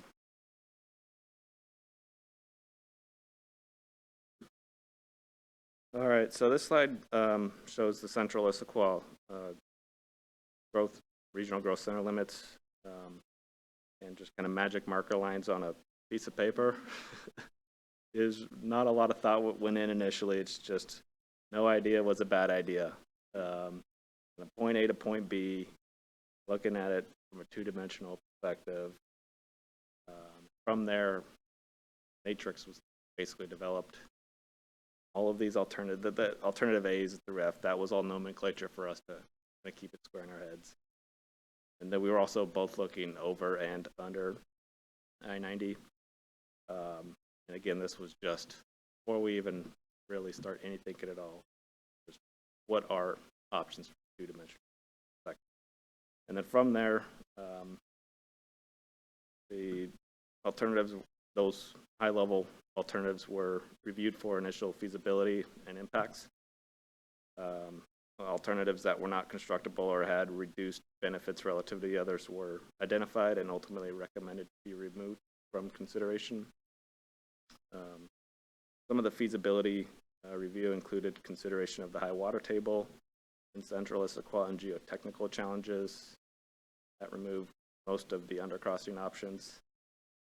Drainage is another challenge, particularly on the north side of I-90. Where a culvert crosses I-90 and a drainage ditch goes west towards Lake Sammamish. Another challenge is the existing grades and elevations. Gilman Boulevard and Pickering Place are both at similar elevations to I-90 and within close proximity, which limits the ability for a crossing to get enough elevation difference with I-90 to cross it. Another consideration was existing and future improvements and ultimately minimizing the impact of crossing at the crossing that have to the improvements while maximizing the benefits. The limited termination points for a crossing is another consideration, since crossing needs to tie into the existing transportation network to provide benefit for vehicles, pedestrians, and cyclists. Finally, the central Issaquah vision is in the minds of our team. As alternatives are being reviewed, ideally the preferred alternative is a functional transportation crossing while not being an eyesore, and helps provide placemaking for all the users of it. And from there, 5 alternatives were recommended for additional refinement and feasibility, which will be shown starting from the westernmost alternative working east. And I'm happy to answer questions as we go through this or at the end. I can provide feedback to the working group or the consulting team if. I'll keep an eye, Greg, to see if anybody, but so far they're not indicating questions. Okay, thanks. Appreciate that. Deputy Council President DeMichelle would like to ask. I'll just jump in real quickly. In the packet, it said that you kind of eliminated the 12th Avenue because it didn't meet the mobility, wouldn't have met the mobility criteria. And I just was wondering a little bit about that. You know, what were some of the things that you studied? Were they looking at like putting 4 lanes on 12th, or what were some of the considerations there? So that would be on the north side of I-90 on 12th. And I think the thought there was getting over I-90, it's kind of dumping you right onto 12th, which dives into 17th and SR 900, and ultimately it doesn't provide benefit for the. You just create a traffic jam. Exactly. Yeah. Okay. Yeah. Thank you. Yep.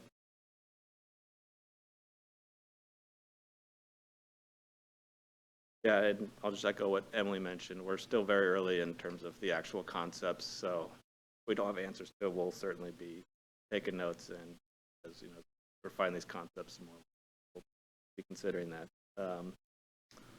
So the first concept is 11th Ave Northwest on the north side of I-90 to 12th Avenue Northwest on the south side of I-90.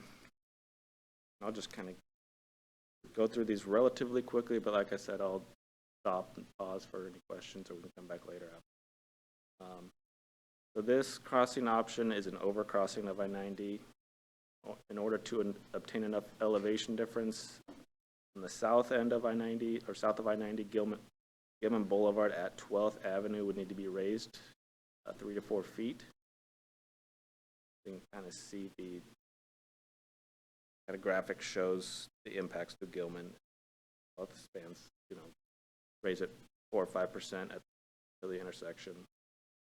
From there, the alignment curves a little bit west. Again, that's to increase the length a little bit, just to get as much distance as we can before getting over I-90. This crossing spans over the I-90 and the drainage ditch north of I-90 before kind of curving back east towards 11th.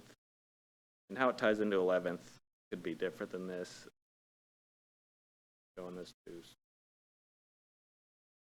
go in between Pets and Lowe's there. That's one of the options. Deputy Council President Michelle? Sure. DeMichelle? Yes. Could you explain what the thin yellow lines are indicating? Is that buildings that would be taken out, or? No, and I apologize, I'm colorblind, but So It's the parcel layers. Oh. We do have some that show building impacts, but I don't see it on this one. So I heard in an ear that those are property lines? Yeah. Oh, okay. All right. Thank you. I just, in the packet, I think it said something about there would be impacts, and so I was thinking maybe these streets were going to be cleared or something. Okay, thank you. Yes. No, and we are looking at existing buildings as we're putting these together. Trying our best to reduce the impact. The second alternative is 11th Ave on the north side of I-90 to Gilman Boulevard on the south side at a location that would be a future 11th Ave Northwest street grid. There's the graphic for that one. This crossing is another overcrossing of I-90. Looks pretty good in two-dimensional space, but it's a very challenging to make, pencil out. So in order to make it work, we'd have to lower I-90. The north end of I-90 there would have to be lowered about 8 feet, which is about the most we could lower it. We'd have to check that against some of the high water requirements that Washington would require there.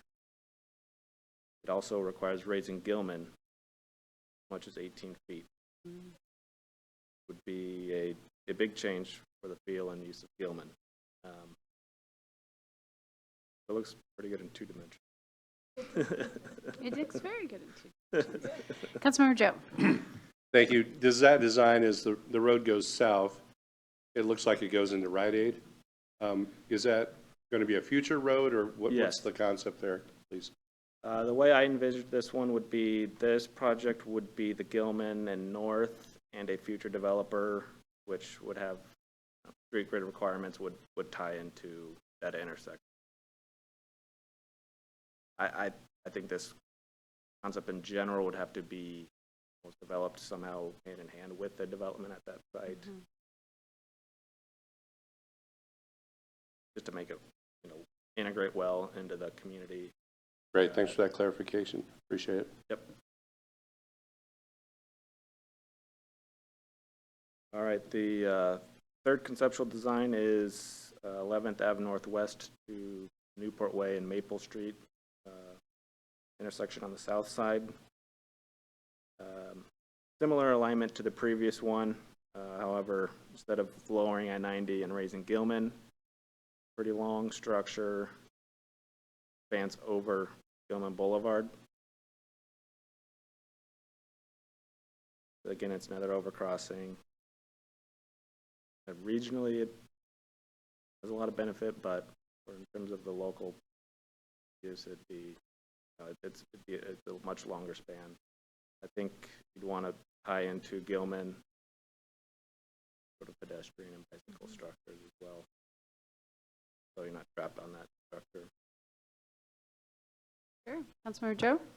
Thank you. And the building directly south of I-90 that has Taco Time and the bookstore, is that building going to be eliminated, or is the road high enough that it goes over those buildings? Sure. I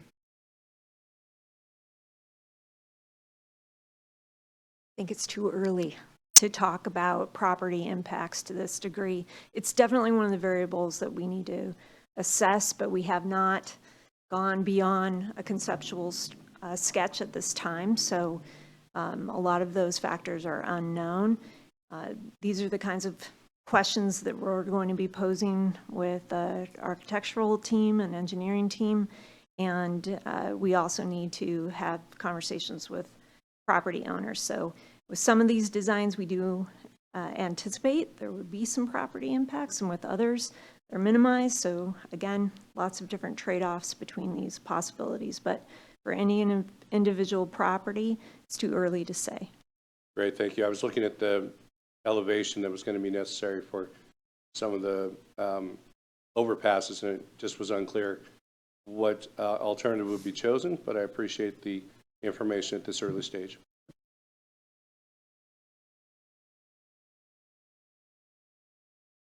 All right, the fourth alternative is from Lake Drive on the north side of I-90 to Maple Street on the south side of I-90. This crossing option is the only undercrossing presentation. It is east of the drainage ditch and culvert under I-90. However, due to the geotechnical challenges in the lake bed material and the proximity to I-90, in order to make this crossing work, this would require raising I-90. This alternative does have the smallest footprint, and initial traffic modeling shows that this alternative could move the most traffic.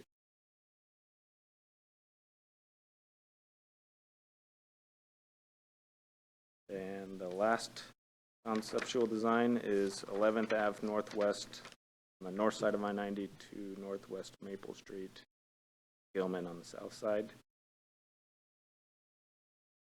So this alternative goes over I-90, ties into Maple Street at Gilman, which would be raised a little bit.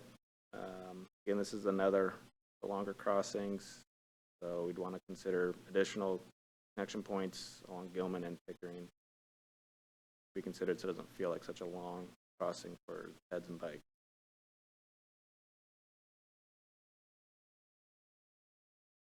Sure. Councilmember Joe? Thank you.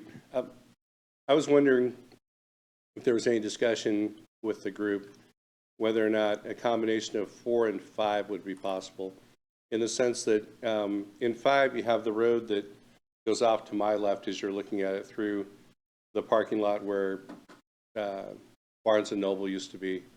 But if you go back to slide 4, option 4, the road doesn't have as robust or as wide of a opportunity to go left or west and then through the parking lot there. Was there any discussion of making that westbound arm more of a regular road, quote unquote, so that it can handle a little more capacity, or is it not possible given the fact that it's an underpass there? I don't know if I fully understood. So can you repeat it? Okay, so as you're looking at alternative 4 there, yeah, and you go under I-90, yeah, and then you're on the Costco side. Yeah.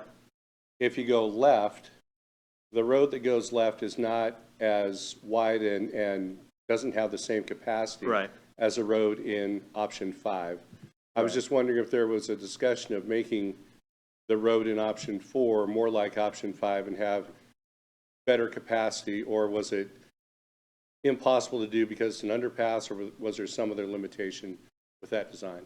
We're talking on the north side, basically this version with some enhancements north on the west side of it. Yeah, I'm talking about option 4, but having the road that goes westbound at the light through the parking lot with Barnes & Noble being more of a full road like it is in 5. Right.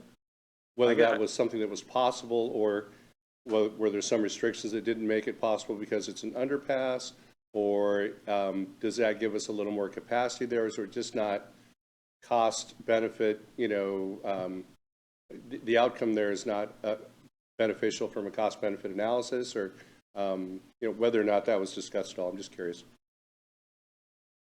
I can bring that up to the team. I don't think it was considered.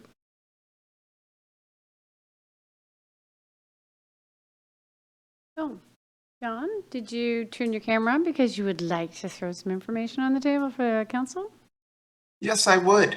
Great. I wanted to point out that the street standards actually show that that leg of Southeast 62nd heading to the west on the Costco side will be a core street as well.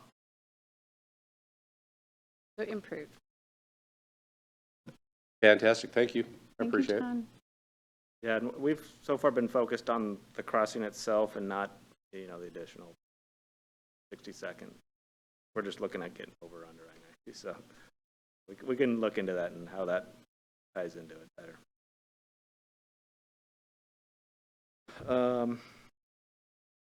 And so the next steps for the study are to continue outreach efforts and to review and refine the alternatives a little further. The team will continue to meet with property owners near the crossing. Survey will be launched this summer, and the feedback will be used to help with the goals and criteria. Once additional information is available, an open house, or once the additional refinement's done, we'll do an open house, reach back out to our boards, commissions, city council. In the meantime, we'll continue to meet with interested parties such as Washington Sound Transit as the concepts get refined a little bit more. Again, we'll be seeking input as we start designing a little bit more. All the feedback that we receive prior to the, it will be used to help us select the preferred. Any more questions? Thank you, Greg. Any more questions? Thank you for asking. Oh, go ahead, Councilmember Hunt. Sorry, do you, the goals sheet? Yep. Is that going to be used for these designs, or was that used to narrow down to get to these designs? That'll be used to help select it. So what we'll do ultimately is assign some sort of scoring criteria to some of the performance measures is what we're working on next. And we'll kind of filter through the alternatives that are still being considered, help us select the final one. Okay. And then this has not yet gone by our boards and commissions for, would it be possible for this to maybe go by CAB or one of these boards and commissions for review? Yeah. Okay. All right, I have comments, but no other questions. Thank you. Okay, thanks. Deputy Council President DiMichele. So I know we're really, really early in this process, but the question that kept coming to my mind as I was reading through the materials is and I see that you're, closely cooperating with WashDOT and Metro and so forth. How is, when we select this, the eventual design of this, how is that going to be integrated with the placement of the light rail station? And I know that we're not anywhere close to specifics. I'm just, what's the dialogue and the discussion that's been going on in terms of how that's going to work? That's a great question. I know there's a kind of a side initial planning effort within the city, some of the businesses out there for the light rail station. I know for our effort here for this study, we're kind of in the back of our mind thinking of where stations and parking rides could be located, and this could help facilitate some of the possible locations for where Sound Transit may place a station. We've kind of looked regionally at other stations and find parking rides and where they may fit. And so we're trying to be compatible with stations so that could potentially be integrated with it. Without them starting their project yet, it's hard to get too much productive conversations with them. But it beats the alternative where they select a location and then we're trying to fit a crossing into that. So it's a good question and a tough challenge, but we're certainly thinking about that as we're putting these together and crossing our fingers that a couple years time we're found something that everybody's happy with, both for crossing and the light rail station. Just following up on that, Greg, this is kind of an iterative process, it sounds like, that the work we do here would be designed to complement a potential in WashDOT right away, transit train station, or we could do this and they may pick a different location further. Okay. Yep. Additional questions? Okay, so this is presented as an information item to date. I think we've heard it's early days. So there is no action requested tonight. Maybe, I don't know if Director Moon has thoughts on going to boards and commissions with early phase, it's fine, great, that's wonderful. But now it would be great if you provide some feedback on what you saw. Council President and then Council Hunt, Councilmember Hunt. Thank you. Gosh, am I glad that we took ARPA money and invested it in this, because this gives us the ability to really review and understand what the challenges are for something that seemed, when we proposed it, like, oh, we'll find an easy crossing and then we'll decide where this is going to be, and we'll be able to go to Sound Transit and deliver something on a platter and be like, look, we've done all the work. You can just put it there and maybe you'll come early. I know, I get in my head on all of these things. So I really appreciate that we invested the money and that the city is taking it seriously and moving down this process. That's fantastic. What I didn't expect to come out of this, that I am super pleased on, is the project goals and evaluation criteria. Because man, that to me is actionable and like really interesting to look at it and recognize we're not just looking at what's on the ground and what could we do, but also why are we doing it? Which one satisfies our needs? And how do we come up with evaluation criteria that helps us make that decision? Which I'm really excited for that, and having that go to the boards and commissions in particular, because I think that is part of the meat of what we can have input on now. Because so many, I mean, I could certainly tell you which one I like out of those, but I think it's really early days to look at that and have a reaction to it, especially as you said, looking at the 2D, there are some things that look, oh yeah, that looks great. And then you talk about having to raise or lower I-90, and I'm like, can that even happen? Are there even costs? Who would bear the cost? So I really appreciate seeing the project goals and the evaluation criteria, recognizing that some of them are about how do you be compatible with the Sound Transit light rail station? How do you create something that supports multimodal traffic? How do you, first of all, create something that does any kind of traffic improvement and eliminate the ones that don't? So I feel a lot more confident in this process, knowing that we started at that standpoint, that we're going to get the feedback on that, and that we can then do an evaluation of those once we have those metrics evaluated. At this point, I feel like it's probably too early to talk about any of the possible options, other than to say, I appreciate the process and I can see that going in the right direction, and whatever comes out of that and those performance metrics is going to ultimately give us the information that we need. So thank you. Thank you. Councilmember Hunt? Thank you.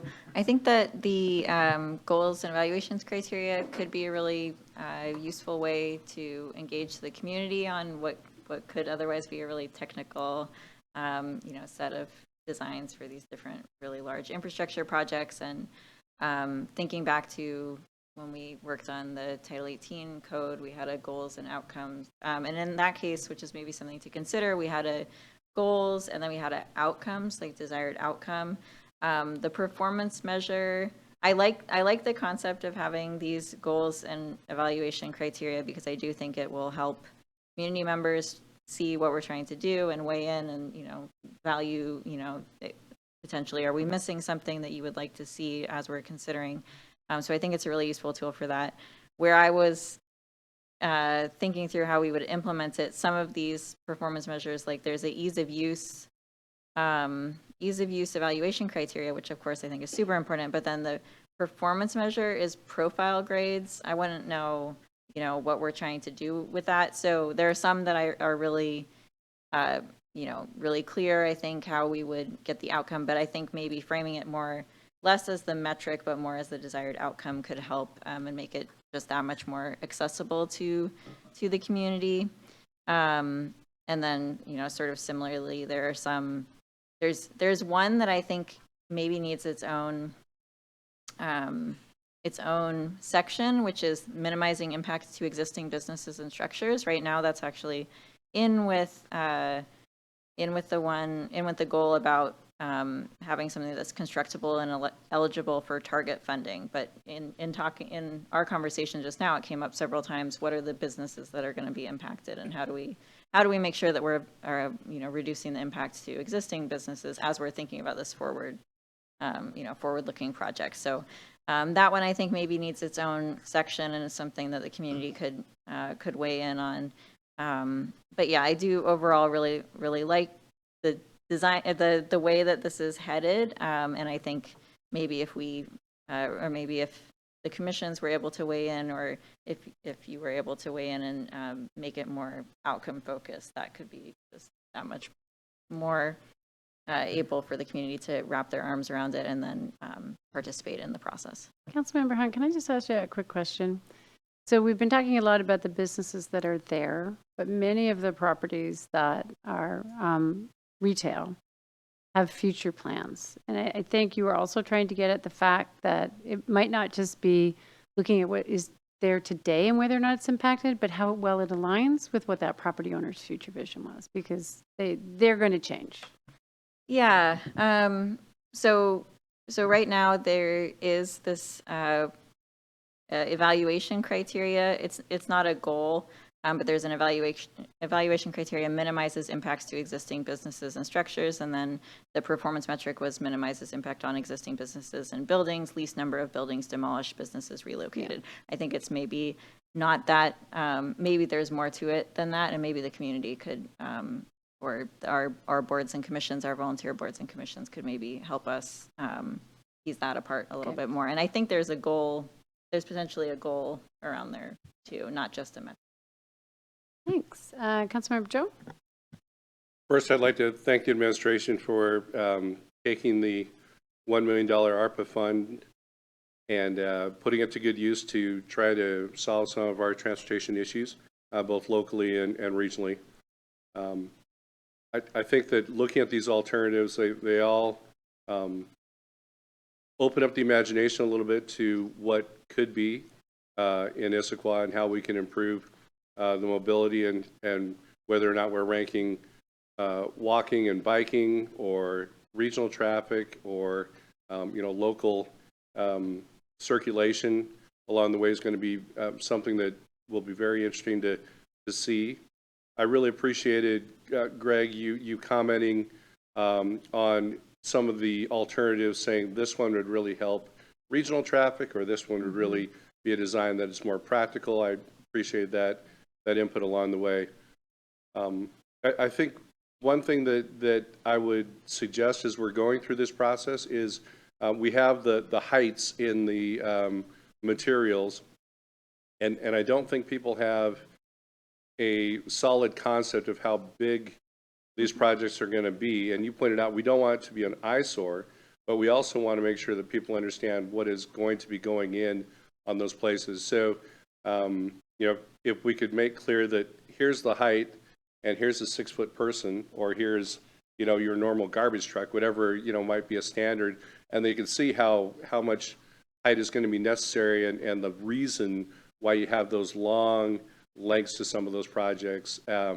So those impacts can be evaluated along the way. I think that's important. It's off to a great start. Really appreciate the alternatives. I think it's some good work that's been done so far, and I look forward to watching this project go forward. Thank you. Any other comments? Well, Emily and Greg, thank you. Good information. Just wanting to remind everybody how important this is, since the growth that we have zoned for in the area relies on this. And so if we can't deliver this, or it's delivered differently, then we have a duty to go back and look at the caps that we put on the growth as well. So it is hugely, hugely important. Also, having lived here while they did the post office undercrossing and the Southeast 62nd roundabout, this is 10 times any of those. And those were big deals. So this is the biggest infrastructure project that I can remember. So glad we're starting early. Thank you for the presentation. Great comments and questions from the council. Let's see. The next item is good of the order, and I have a couple of meeting announcements. Does any council member have anything for the other? Council President. Thank you. I just wanted to turn to the council for a moment and say thank you for attending the retreat and all of the feedback. I thought it was really productive, and we had a really engaged council, which, despite it being a difficult topic of potential budget reductions and kind of what our financial situation looks like. So I really appreciated the council's, I wouldn't say enthusiasm in that conversation, but, real honest reflection and the ability to engage on that. And so I wanted to say thank you on that. And then just a reminder that tomorrow is National Night Out. And so tomorrow evening from 5:30 to 7 p.m., we will have council members attending the event at the Issaquah Police Department and Tallis locations. So we look forward to that. Thank you. Thank you. Any other announcements for good of the order? Councilmember Joe. Just wanted to see if you were going to talk about the Middle Housing Community Meeting in your announcements or not. Go ahead. I noticed that there's a Middle Housing Community Meeting on Tuesday, August 6th, tomorrow. As many of you know, HB 1110 was passed, which is going to impact how we think about housing in town. And Valerie Porter from our planning department will be holding a Middle Housing Community Meeting at Tibbetts Creek Manor. It's unfortunately at the same time as the National Night Out at 6 p.m., but I would encourage citizens, if they're interested in the future of density and infill in our city, to attend and take part in that. Thank you. Thank you, Councilmember Joe. Any other good of the order? Okay, the upcoming meetings. Our city council typically takes a break after the first council meeting in August. So the next regularly scheduled city council meeting is Tuesday, September 3rd. The anticipated agenda items include the Lakeside Transfer of Development Rights and an informational update on the solid waste contract. Also on September 3rd, the City Council is invited to attend a reception to recognize the 2024 Hall of Fame recipient, Todd Sargent. The reception will be held at 5:30 p.m. at the Railroad Depot across the street. There's no executive session this evening, so there being no further business, the meeting is adjourned at 9:11.